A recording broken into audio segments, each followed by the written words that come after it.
What's going on? Corey Lennox here, Berklee alumnus, piano recording artist, and piano teacher. So today we're continuing our journey of becoming a pianist, and we're going to look at our handy dandy map and see what the next step is.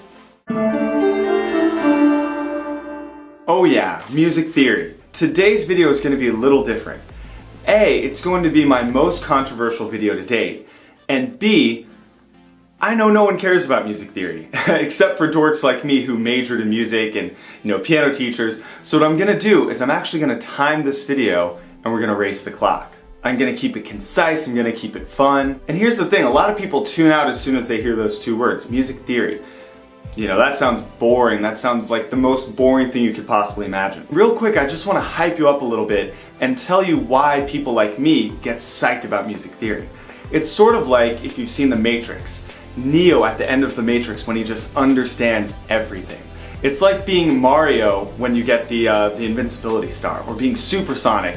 Okay, these are all super 90s references, but the point still stands that with music theory you unlock doors you didn't even know were there, and you empower yourself to a level you didn't even know you could reach. But what I've noticed is a lot of people are off-put by music theory because they don't know where to start. There's so much you could learn, and it's so hard to tell what's important if you're just a casual player or you just want to learn a little bit more about music. It's hard to tell the difference between what's important and what you don't need to know.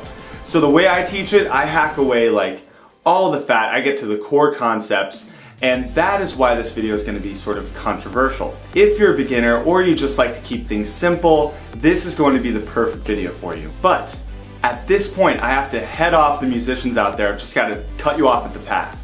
Because I know I'm going to get a ton of comments from musicians who are like, oh, there's so much more to music theory than this. How dare you? How could you not cover this or that? Look, if you just want to learn how to play your favorite songs and you're just a casual person just trying to learn more about music, you don't need to learn about modal interchange and tritone substitutions and figured bass. You just don't. If you're going to be a music major, you need to know all that. But for everyone else, I just want to keep this simple and to the point. So enough of my talking. Let's get into it. Okay, now let's get to the good stuff. So you may have learned about scales and chords before, but you're kind of like, okay, great, how do I actually use this? Well, today I'm going to show you how to use these concepts to play a real song. So what I did was I took My Heart Will Go On from Titanic. Classic tune, right? Everybody knows this song. And what I did was I wrote the chords up here in red. So the first chord there is a 6 chord, then 5, then 4, and we'll talk about what that means and how to play it in a second. And then obviously we have the lyrics, and then beneath the lyrics, just right there beneath the words, I wrote the scale degrees. So 1 means the first note of a scale, 2 means the second note of the scale, and so on and so on. This is how we want to think of music. It's a set of melody notes and chords that we use to play music. Now let's use all that to actually play a song. So first thing we need to know is that songs are in a certain key. And what that means is they're based off of a certain scale. Let's say for this song we're going to play it in the key of C. That means it's all based off of a C scale. Now if I go through those notes and I put numbers to them, remember instead of saying do, re, mi, we're going to say 1, 2, 3. And then you could keep going to 4, 5, 6, 7, and it repeats on 1. So without further ado, let's plug those numbers in to our scale and it's gonna sound like our song. Watch this. 1, 2, low 5, high 5, 4, 3, 2, 3, 4, 3, 2, 1, 7, 1, 7, 6, 7, 6, 5. Now of course it sounds a little bit incomplete without all the chords behind it. So let's figure out how to add those in. Same idea. If C is the first note, then when I play a chord on that note, that's called the 1 chord. First note, first chord. I could go up from 1 to 2, 3, 4, 5, and 6. This is where this song starts on the 6 chord. So watch this. 6, down to 5, down to 4, back up to 5. And it just repeats that pattern. 6, 5, 4, 5. Now that doesn't really sound like the song either, right? What we need to do is combine the melody and the chords, and that's what's going to take it to the next level. Here it is with both.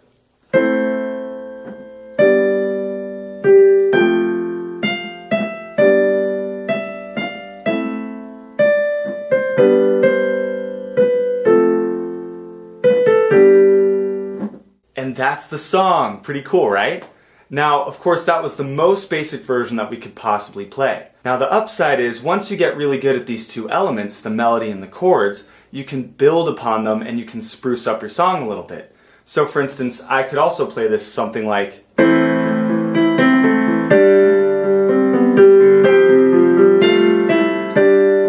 something like that. And this ties into a concept called arranging. And that's a whole other topic for a whole other day, but I just wanted to show you that learning these core concepts is like building your foundation on the exact right starting place. This last part of the video is almost the most important part of the whole thing, and that is answering the question of why.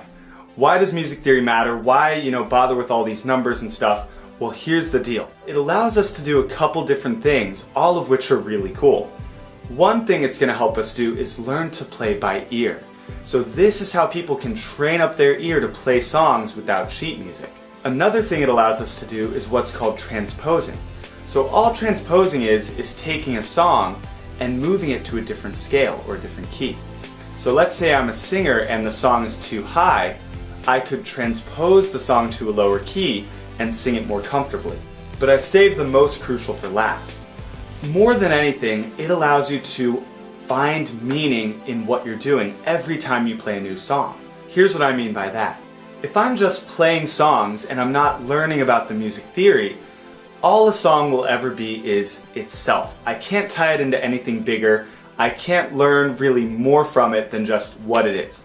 So for instance, if I was learning that Celine Dion song, I might just think A minor, G, F, G. Cool. But here's the thing. If I go play the Chainsmokers on a different day,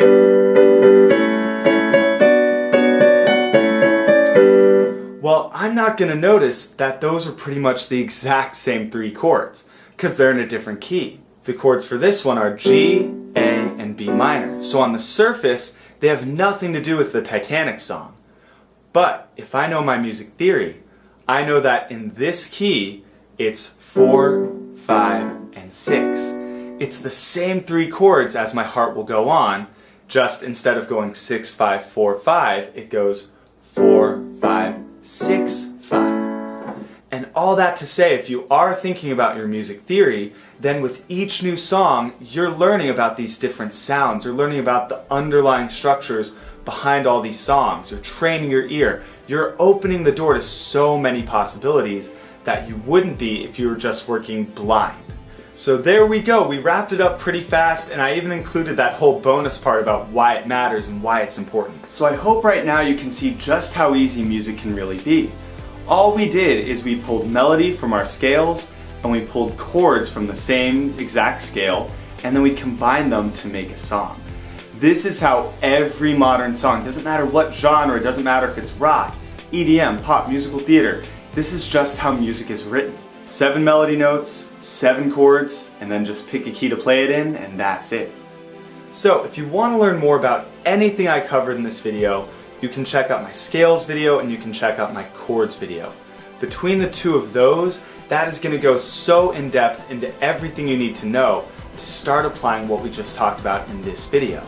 And if you want to learn how to use all this to play songs completely by ear, no sheet music, and just like blow people's minds, check out my piano by ear link in the description below.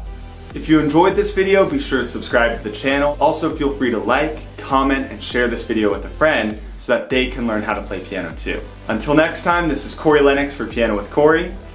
Piano on.